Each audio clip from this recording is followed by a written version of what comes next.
ಇವತ್ತು ನಿಮ್ಮ ಆಸ್ತಿಗಳನ್ನು ನೀವು ಖರೀದಿ ಮಾಡಿರ್ತೀರ. ಖರೀದಿ ಮಾಡಿ ಅವ್ರಿಗೆ ಎಲ್ಲ ಹಣವನ್ನು ಕೊಟ್ಟಿರ್ತೀರ. ಕೊಟ್ಟಿದ್ರೂ ಕೂಡ ನೀವು ನಿಮ್ಮ ಜಮೀನನ್ನು ಪಡ್ಕೊಳ್ಳೋಕ್ಕಾಗ್ತಾ ಇರೋದಿಲ್ಲ. ಆದರೆ ಅವರು ಜಾಗ ಮಾತ್ರ ನಿಮಗೆ ಬಿಟ್ಕೊಡ್ತಾ ಇರಲ್ಲ. ಜಾಗ ನಮ್ಮದು ಅನ್ನುವಂಥ ರೀತಿಯಲ್ಲಿ ಅವರು ಪ್ರತಿಪಾದಿಸ್ತಾ ಇರ್ತಾರೆ. ಹೀಗಾಗಿ ಹಣನೂ ಕೊಟ್ಟು ದಾಖಲಾತಿನೂ ನಿಮ್ಮ ಹೆಸರಲ್ಲಿ ಮಾಡಿಕೊಂಡು ಜಾಗ ಮಾತ್ರ ನೀವು ತಗೊಳಕ್ಕಾಗಲ್ಲ, ಪೊಸಿಷನ್ನ ನೀವು ತಗೊಳಕ್ಕಾಗ್ತಾ ಇರೋದಿಲ್ಲ. ನೀವು ಇಷ್ಟು ವರ್ಷ ಬೆಳೆದು ಬಿತ್ತು ತಿಂತಾ ಇರ್ತಕ್ಕಂತಹ ಒಂದು ಜಾಗವನ್ನು ನಿಮ್ಮ ಮೇಲೆ ದಬ್ಬಾಳಿಕೆಯಿಂದ ಪಡ್ಕೊಳ್ಳುವಂತಹ ವ್ಯವಸ್ಥೆ ಆಗ್ತಾ ಇರ್ತದೆ. ಈ ಥರ ತೊಂದರೆಯನ್ನು ಆಗ್ತಾ ಇರುವಂತಹ ಸಂದರ್ಭದಲ್ಲಿ ಇದನ್ನು ಕ್ಲಿಯರ್ ಮಾಡ್ಕೊಳ್ಳೋದಕ್ಕೆ ನೀವು ಕಾನೂನಿನ ಮೆಟ್ಲೇರಬೇಕಾಗ್ತದೆ, ಅಥವಾ ಕಾಂಪ್ರಮೈಸ್ಗೆ ಹೋಗಿ ನಿಮ್ಮಕ್ಕೆ ದೊಡ್ಡ ಮಟ್ಟದಲ್ಲಿ ದುಡ್ಡು ಕಾಸುಗಳನ್ನು ಖರ್ಚು ಮಾಡಬೇಕಾಗ್ತದೆ. ಅಕ್ಕಪಕ್ಕದಲ್ಲೇ ಇರ್ತಾರೆ, ಕಿರಿಕಿರಿಗಳನ್ನು ಕೊಡಬೇಕು, ಸಮಸ್ಯೆಗಳನ್ನು ಉಂಟು ಮಾಡಬೇಕು, ಹೆಂಗಾದ್ರೂ ಮಾಡಿ ಆ ಜಾಗವನ್ನು ಪಡ್ಕೋಬೇಕು. ಹೆಣ್ಣು ಹೊನ್ನು ಮಣ್ಣು ಇದು ಒಲಿಬೇಕಂದ್ರೆ ಒಂದು ಋಣಾನುಬಂಧ ಅಂತಕ್ಕಂಥದ್ದು ಇರಬೇಕು ಅಂತಕ್ಕಂಥದ್ದು ಶಾಸ್ತ್ರದ ನಂಬಿಕೆ. ವೀಕ್ಷಕರೇ, ನಾನು ನಿಮ್ಮ ಮೈಸೂರಿನ ಶ್ರೀನಿವಾಸನ್. ಈ ಒಂದು ಸಂಚಿಕೆಯಲ್ಲಿ ವಿಶೇಷವಾಗಿ ಇವತ್ತಿನ ದಿನ ಆಸ್ತಿ ಪಾಸ್ತಿ ಜಾಗ ಜಮೀನಿಗೆ ಸಂಬಂಧಪಟ್ಟ ಹಾಗೆ ನಾನು ಬಹಳಷ್ಟು ಪರಿಹಾರಗಳನ್ನು ಒಂದಷ್ಟು ತಂತ್ರಗಳನ್ನು ನಿಮಗೆ ಆಲ್ರೆಡಿ ಹೇಳಿದ್ದೀನಿ. ಅದರಲ್ಲಿ ಇವತ್ತು ಬಹಳ ಪ್ರಮುಖವಾಗಿ ಹೇಳ್ತಾ ಇರುವಂಥ ವಿಚಾರ ಏನಪ್ಪ ಅಂತಂದರೆ, ಇವತ್ತು ನಿಮ್ಮ ಆಸ್ತಿಗಳನ್ನು ನೀವು ಖರೀದಿ ಮಾಡಿರ್ತೀರ. ಖರೀದಿ ಮಾಡಿ ಅವ್ರಿಗೆ ಎಲ್ಲ ಹಣವನ್ನು ಕೊಟ್ಟಿರ್ತೀರ. ಕೊಟ್ಟಿದ್ರೂ ಕೂಡ ನೀವು ನಿಮ್ಮ ಜಮೀನನ್ನು ಪಡ್ಕೊಳ್ಳೋಕ್ಕಾಗ್ತಾ ಇರೋದಿಲ್ಲ. ಏನಾಗ್ತಾ ಇರ್ತಲ್ಲ, ಆಲ್ರೆಡಿ ಯಾರೋ ಬೆಳೀತಾ ಇರ್ತಾರೆ, ಓನರ್ ಹತ್ರ ನೀವು ಮಾತಾಡ್ಕೊಂಡಿರ್ತೀರ. ಬಟ್ ಆದರೆ ಅವರು ಜಾಗ ಮಾತ್ರ ನಿಮಗೆ ಬಿಟ್ಕೊಡ್ತಾ ಇರಲ್ಲ. ಜಾಗ ನಮ್ಮದು ಅನ್ನುವಂಥ ರೀತಿಯಲ್ಲಿ ಅವರು ಪ್ರತಿಪಾದಿಸ್ತಾ ಇರ್ತಾರೆ. ಹೀಗಾಗಿ ಹಣನೂ ಕೊಟ್ಟು ದಾಖಲಾತಿನೂ ನಿಮ್ಮ ಹೆಸರಲ್ಲಿ ಮಾಡಿಕೊಂಡು ಜಾಗ ಮಾತ್ರ ನೀವು ತಗೊಳಕ್ಕಾಗಲ್ಲ, ಪೊಸಿಷನ್ನ ನೀವು ತಗೊಳಕ್ಕಾಗ್ತಾ ಇರೋದಿಲ್ಲ. ಕೆಲವೊಂದು ಸಮಸ್ಯೆಗಳು, ಇಂತಹ ಸಮಸ್ಯೆಗಳಿಗೆ ಜೊತೆಗೆ ಕೆಲವು ವಿಶೇಷವಾಗಿ ಈ ಜಾಗ ಅವ್ರದ್ದೇ ಆಗಿದ್ದು ಅವರ ಪಿತ್ರಾದಿ ಪೌತ್ರಾದಿಯಾಗಿ ಮಾಡ್ಕೊಂಡು ಬಂದಿರ್ತಾರೆ. ಬಟ್ ಈಗ ಸಡನ್ನಾಗಿ ಅದು ನಿಮ್ಮದಲ್ಲ, ಬೇರೆಯವ್ರದ್ದು, ನಮ್ಮದು ಅಂಥೇಳಿ ಬಂದು ನಿಮ್ಮ ಹತ್ರ ದೌರ್ಜನ್ಯ ಮಾಡಿ ಜಾಗವನ್ನು ತೆಗೆದುಕೊಳ್ಳುವಂಥದ್ದಾಗಿರ್ತದೆ. ಅಥವಾ ಸರ್ಕಾರದ್ದು ಜಾಗ, ಖರಾಬ್ ಲ್ಯಾಂಡು, ಈ ರೀತಿಯಾಗಿ ನೀವು ಇಷ್ಟು ವರ್ಷ ಬೆಳೆದು ಬಿತ್ತು ತಿಂತಾ ಇರ್ತಕ್ಕಂತಹ ಒಂದು ಜಾಗವನ್ನು ನಿಮ್ಮ ಮೇಲೆ ದಬ್ಬಾಳಿಕೆಯಿಂದ ಪಡ್ಕೊಳ್ಳುವಂತಹ ವ್ಯವಸ್ಥೆ ಆಗ್ತಾ ಇರ್ತದೆ. ಜೊತೆಗೆ ಕೆಲವೊಂದು ಬಾರಿ ಈ ಜಾಗ ಜಮೀನಿನ ವ್ಯವಸ್ಥೆಯಲ್ಲಿ ಏನಾಗಿರ್ತದೆ, ನಿಮ್ಮ ಹಿರಿಯರು ತಾತ ಮುತ್ತಾತನ ಕಾಲದಿಂದನೂ ಕೂಡ ದಾಖಲಾತಿಗಳು ನಿಮ್ಮ ಒಂದು ವ್ಯವಸ್ಥೆಯಲ್ಲೇ ಇದ್ದು ಅಂತಿಮವಾಗಿ ನಿಮ್ಮ ಕೈಗೆ ಸೇರಬೇಕು ಅನ್ನೋಷ್ಟರಲ್ಲಿ ಮಧ್ಯದಲ್ಲಿ ಬಂದತಕ್ಕಂಥವ್ರು ನನಗೆ ಸೇರಬೇಕು ಅಂದರೆ ಈ ನಾನಾ ವಿಧದಲ್ಲಿ ಬರೀ ಲಿಟಿಗೇಷನ್ ಆಗ್ತಾ ಇರುತ್ತೆ, ತೊಂದರೆಗಳಾಗ್ತಾ ಇರುತ್ತೆ. ಜಾಗ ಇದೆ, ನಿಮ್ಮ ಕಣ್ಣೆದುರುಗಡೆನೇ ಭೂಮಿ ಇದೆ, ನಿಮ್ಮದೇ ಅದು. ಬಟ್ ಅದನ್ನು ನೀವು ಪ್ರಾಪರಾಗಿ ಪೊಸಿಷನ್ ತೊಗೊಳಕ್ಕಾಗ್ತಾ ಇರಲ್ಲ. ಮತ್ತು ಆ ಪೊಸಿಷನ್ ತೊಗೊಂಡ್ರು ಪೊಸಿಷನ್ಗೆ ತಕ್ಕಾಗಿ ದಾಖಲಾತಿಗಳನ್ನು ನಿಮ್ಮ ಹೆಸರಿಗೆ ಮಾಡ್ಕೊಳಕ್ಕಾಗ್ತಾ ಇರಲ್ಲ. ಅದನ್ನು ಮಾಡಿಕೊಡೋದಕ್ಕೆ ಒಬ್ಬರಲ್ಲ ಒಬ್ಬರು ತೊಂದರೆಯನ್ನು ನಿಮಗೆ ಕೊಡ್ತಾ ಇರ್ತಾರೆ. ತುಂಬ ತೊಂದರೆ ಆಗ್ತಾ ಇರ್ತದೆ ನಿಮಗೆ. ಈ ಥರ ತೊಂದರೆಯನ್ನು ಆಗ್ತಾ ಇರುವಂತಹ ಸಂದರ್ಭದಲ್ಲಿ ಇದನ್ನು ಕ್ಲಿಯರ್ ಮಾಡ್ಕೊಳ್ಳೋದಕ್ಕೆ ನೀವು ಕಾನೂನಿನ ಮೆಟ್ಲೇರಬೇಕಾಗ್ತದೆ, ಅಥವಾ ಕಾಂಪ್ರಮೈಸ್ಗೆ ಹೋಗಿ ನಿಮ್ಮಕ್ಕೆ ದೊಡ್ಡ ಮಟ್ಟದಲ್ಲಿ ದುಡ್ಡು ಕಾಸುಗಳನ್ನು ಖರ್ಚು ಮಾಡಬೇಕಾಗ್ತದೆ.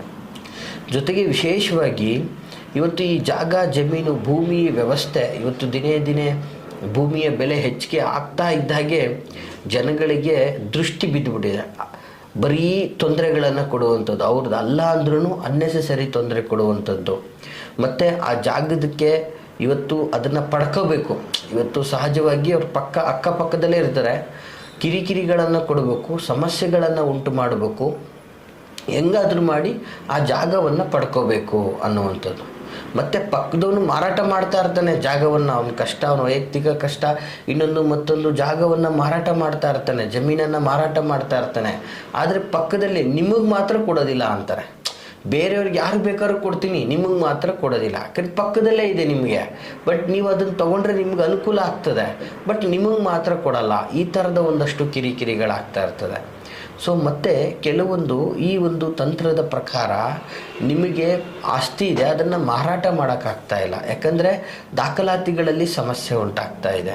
ಸೊ ಕರೆಕ್ಟಾಗಿ ಅದನ್ನು ನೀವು ಜಮೀನನ್ನು ಮಾರಾಟ ಮಾಡಿ ನಿಮ್ಮ ಸಮಸ್ಯೆಗೆ ಒಂದು ಪರಿಹಾರಗಳನ್ನು ಕಂಡುಕೊಳ್ಳೋಕ್ಕಾಗ್ತಾ ಇರೋದಿಲ್ಲ. ಸೊ ಇವತ್ತು ನಿಮಗೇನೋ ಕಷ್ಟ ಇದೆ, ಮತ್ತು ಹಾಗಾಗಿ ಅದನ್ನು ನೀವು ಮಾರಾಟ ಮಾಡಲಿಕ್ಕೆ ಮುಂದಾಗ್ತಾ ಇದ್ದೀರಾ. ಎಷ್ಟು ಪ್ರಯತ್ನ ಪಟ್ಟರೂ ಜಾಗ ಜಮೀನು ಹೋಗ್ತಾ ಇಲ್ಲ. ಕೆಲವೊಂದು ಬಾರಿ ಏನಾಗ್ತದೆ, ಈ ಜಾಗವನ್ನು ಪಡ್ಕೋಬೇಕು ಅಂತ ನಾನಾ ವಿಧದಲ್ಲಿ ಪ್ರಯತ್ನಗಳನ್ನು ಮಾಡ್ತಾನೇ ಇದ್ದಾರೆ, ಆದರೆ ತಗೊಳಕ್ಕಾಗ್ತಾ ಇರೋದಿಲ್ಲ. ಹೀಗೆ ಆಸ್ತಿ ಅಂತಕ್ಕಂಥದ್ದು, ಭೂಮಿ ಅಂತಕ್ಕಂಥದ್ದು ಒಂದು ಋಣ. ಒಂದು ಮಾತಿದೆ, ಹೆಣ್ಣು ಹೊನ್ನು ಮಣ್ಣು ಇದು ಒಲಿಬೇಕಂದ್ರೆ ಒಂದು ಋಣಾನುಬಂಧ ಅಂತಕ್ಕಂಥದ್ದು ಇರಬೇಕು ಅಂತಕ್ಕಂಥದ್ದು ಶಾಸ್ತ್ರದ ನಂಬಿಕೆ. ಹೀಗೆ ಈ ಒಂದು ವ್ಯವಸ್ಥೆಯಲ್ಲಿ ಭೂಮಿ ವಿಚಾರದಲ್ಲಿ ನಿಮಗೆ ಋಣಾನುಬಲಗಳು ಇದ್ದರೂ ಕೂಡ ಅದನ್ನು ಫಲಾನುಭವಿಯಾಗಿ ನೀವು ಅನುಭವಿಸೋಕ್ಕಾಗ್ತಾ ಇಲ್ಲ, ಪಡೆಯೋಕ್ಕಾಗ್ತಾ ಇಲ್ಲ, ತೊಂದರೆಗಳಾಗ್ತಾ ಇದೆ. ಅವ್ರು ಯಾರ ಕಡೆಯಿಂದನೋ ಇವ್ರ ಕಡೆಯಿಂದನೋ ನಾನಾ ಮೂಲಗಳಿಂದನೋ ಸಂಬಂಧಿಕರಿಂದನೋ ಅಕ್ಕಪಕ್ಕದವರಿಂದನೋ ಕಿರಿಕಿರಿಗಳು ಉಂಟಾಗ್ತಾ ಇದೆ, ತೊಂದರೆಗಳಾಗ್ತಾ ಇದೆ, ಪಡೆಯೋಕ್ಕೆ ಆಗ್ತಾ ಇಲ್ಲ ಜಾಗ ಜಮೀನನ್ನು. ಅದರಲ್ಲಿ ನಾವು ಪ್ರಾಪರಾಗಿ ಬೆಳೆದು ಬದುಕೋಕ್ಕಾಗ್ತಾ ಇಲ್ಲ, ಅದನ್ನು ಮಾರಾಟ ಮಾಡೋಕ್ಕಾಗ್ತಾ ಇಲ್ಲ. ನಮ್ಮ ಹತ್ರ ಆಸ್ತಿ ಇದೆ ಅನ್ನೋದು ಅಷ್ಟೇ ಬಿಟ್ಟರೆ ಆ ಆಸ್ತಿಯಿಂದ ನಮಗೆ ಏನೂ ಉಪಯೋಗ ಆಗ್ತಾ ಇಲ್ಲ ಅನ್ನುವಂತಹ ಕೊರಗು ಬಹಳ ಜನಗಳಲ್ಲಿ ಕಾಡ್ತಾ ಇರ್ತಕ್ಕಂಥದ್ದು. ಇಂತಹ ಸಮಸ್ಯೆಗೆ ಬಹಳ ಅದ್ಭುತವಾದಂತಹ ಪರಿಹಾರ ತಂತ್ರವನ್ನು ನಾನು ನಿಮಗೆ ಹೇಳ್ತಾ ಇದ್ದೀನಿ ವೀಕ್ಷಕರೇ. ಬಹಳ ಅಂದರೆ ಬಹಳ ಸುಲಭವಾಗಿರುವಂಥದ್ದು. ನಿಮಗೆ ನಾನು ಹೇಳೋದಿಷ್ಟೇ, ಯಾವುದೇ ಒಂದು ತಂತ್ರಗಳನ್ನು ನೀವು ಮಾಡಬೇಕಾದ್ರೂ ಬಲವಾದ ನಂಬಿಕೆ ಇರಬೇಕು, ಜೊತೆಗೆ ಶ್ರದ್ಧೆ ಬಹಳ ಇಂಪಾರ್ಟೆಂಟ್ ಆಗ್ತದೆ ವೀಕ್ಷಕರೇ. ಎಷ್ಟು ಶ್ರದ್ಧೆಯಿಂದ ಎಷ್ಟು ಭಕ್ತಿಯಿಂದ ನೀವು ಪ್ರಾಮಾಣಿಕವಾಗಿ ಮಾಡ್ತಿರೋ ಅಷ್ಟು ನಿಮಗೆ ಕಾರ್ಯ ಸಕ್ಸಸ್ ಆಗ್ತದೆ. ಏನು ಮಾಡಬೇಕಪ್ಪ, ಇವತ್ತು ಜಾಗ ಜಮೀನಿಂದ ಫಲಾನುಭವಿಗಳನ್ನು ಪಡ್ಕೋಬೇಕು, ಅಥವಾ ಅದನ್ನು ಮಾರಾಟ ಮಾಡಬೇಕು, ಅಥವಾ ಅದನ್ನು ತೆಗೆದುಕೊಳ್ಬೇಕು, ಅಥವಾ ಅದರಲ್ಲಿರುವಂತಹ ಕಾಂಟ್ರವರ್ಸಿಗಳು ಲಿಟಿಗೇಷನ್ಗಳು ಕ್ಲಿಯರ್ ಆಗಬೇಕು, ಒಂದು ನೆಮ್ಮದಿದಾಯಕ ಒಂದು ಜೀವನವನ್ನು ಮಾಡಬೇಕು ನಾವು ಈ ಪ್ರಾಪರ್ಟಿ ವಿಷಯದಲ್ಲಿ ಅಂತಂದಾಗ ನೀವು ಮಾಡಬೇಕಾಗಿರೋದು ಇಷ್ಟೇ ವೀಕ್ಷಕರೇ. ಬಹಳ ಸುಲಭವಾದಂತಹ ಒಂದು ತಂತ್ರ ಇದಾಗಿರ್ತದೆ. ಏನಪ್ಪ ಅಂತಂದರೆ ಈ ತಂತ್ರವನ್ನು ವಿಶೇಷವಾಗಿ ಮಂಗಳವಾರದ ದಿನವೇ ಮಾಡಬೇಕಾಗ್ತದೆ ವೀಕ್ಷಕರೇ. ದಯವಿಟ್ಟು ನೋಟ್ ಮಾಡ್ಕೊಳ್ಳಿ, ಈ ತಂತ್ರವನ್ನು ಮಂಗಳವಾರದ ದಿನವೇ ಮಾಡಬೇಕಾಗ್ತದೆ. ಏನಪ್ಪ ಆ ಒಂದು ವಿಶೇಷವಾದಂತಹ ತಂತ್ರ ಅಂತಂದರೆ, ಸಾಮಾನ್ಯವಾಗಿ ಕವಡೆಗಳು ನೀವು ನೋಡಿರ್ತೀರ, ಇದು ನಿಮಗೆ ಗ್ರಂಥಿಕೆ ಅಂಗಡಿಗಳಲ್ಲಿ ಅಥವಾ ಈ ಕುಂಕುಮ ಅರಿಶಿನ ಈ ಒಂದು ಬನಸಾರಿ ಅಂಗಡಿಗಳಲ್ಲಿ, ಗ್ರಂಥಿಕೆ ಅಂಗಡಿಗಳಲ್ಲಿ ನಿಮಗೆ ಸಿಗುತ್ತೆ. ಕವಡೆಗಳು ಸಾಮಾನ್ಯವಾಗಿ ಎಲ್ಲ ಕಡೆ ಸಿಗ್ತದೆ. ಆ ಕವಡೆಗಳನ್ನು ತೆಗೆದುಕೊಳ್ಬೇಕು. ಸುಮಾರು ಎಷ್ಟು ತೆಗೆದುಕೊಳ್ಬೇಕು ಕವಡೆಗಳು? 5 ಕವಡೆಗಳನ್ನು ತೆಗೆದುಕೊಳ್ಬೇಕು ವೀಕ್ಷಕರೇ. ನೋಡಿ, ಕವಡೆ ಮಹತ್ವ ಗೊತ್ತಲ್ವಾ? ಶಿವನ 3ನೇ ಕಣ್ಣು ಅಂತಲೇ ಅದನ್ನು ಕರೆಯುವಂಥದ್ದು. ಅದು ಒಂದು ದೈವಿಕ ಸ್ವರೂಪವಾದಂಥದ್ದು. ಆ 5 ಕವಡೆಗಳನ್ನು ತೆಗೆದುಕೊಂಡು ನಿಮ್ಮ ಮನೆಗೆ ತಗೊಂಡು ಬರಬೇಕು.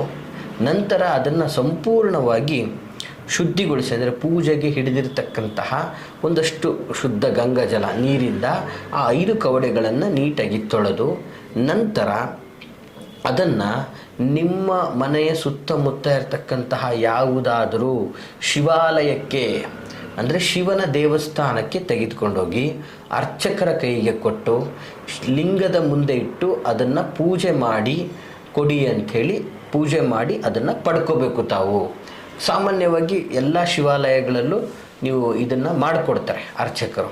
ಸಪೋಸ್ ಕೆಲವು ಕಡೆ ಮಾಡೋಕ್ಕಾಗಲಿಲ್ಲ ಇಲ್ಲ ಅಂತಂದರೆ ನೀವೇ ಒಂದು ಲಿಂಗವನ್ನು ತೆಗೆದುಕೊಳ್ಳಿ. ಸಾಮಾನ್ಯವಾಗಿ ಗ್ರಂಥಿಕೆ ಅಂಗಡಿಗಳಲ್ಲಿ ಸಿಗುತ್ತೆ. ಶಿವಲಿಂಗದ ಮುಂದೆ ನೀವೇ ಅದನ್ನು ಇಟ್ಟು ಪೂಜೆಯನ್ನು ಸಹ ಮಾಡಿ. ಅರ್ಥ ಆಯ್ತಾ? ಪೂಜೆಯನ್ನು ಮಾಡಿದ ನಂತರ ವೀಕ್ಷಕರೇ, ಆ 5 ಕವಡೆಗಳನ್ನು ನಿಮ್ಮ ಕೈಯಲ್ಲಿ ಇಟ್ಕೊಂಡು ಇಷ್ಟ ದೇವರಿಗೆ, ನಿಮ್ಮ ದೇವರಿಗೆ ಭಕ್ತಿಯಿಂದ ಯೂನಿವರ್ಸ್ಗೆ ಪ್ರಾರ್ಥನೆ ಮಾಡಬೇಕು. ಏನು ಪ್ರಾರ್ಥನೆ ಮಾಡಬೇಕು?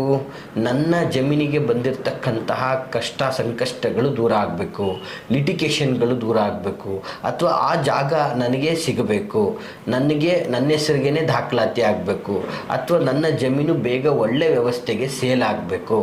ಈ ರೀತಿಯಲ್ಲಿ ನಿಮಗೇನು ಪ್ರಾಬ್ಲಮ್ ಇದೆ ಜಮೀನಿಗೆ ಸಂಬಂಧಪಟ್ಟ ಹಾಗೆ ಅದನ್ನು ನೀವು ಭಕ್ತಿಯಿಂದ ಕವಡೆಗಳನ್ನು ಇಟ್ಕೊಂಡು ಮನಸ್ಸಾರೆ ನೀವು ಯೂನಿವರ್ಸ್ಗೆ ಪ್ರಾರ್ಥನೆ ಮಾಡಬೇಕು ವೀಕ್ಷಕರೇ. ಈ ರೀತಿಯಾಗಿ ಪ್ರಾರ್ಥನೆ ಮಾಡಿದ ನಂತರ ಅದನ್ನು ಸಂಪೂರ್ಣವಾಗಿ ಕುಟ್ಟಿ ಪುಡಿಯಾಗಿ ಮಾಡಬೇಕು. ಅಂದರೆ ಒಂದು ಕಂಪ್ಲೀಟಾಗಿ ಪೌಡ್ರ್ ಥರ ಮಾಡ್ಕೋಬೇಕು.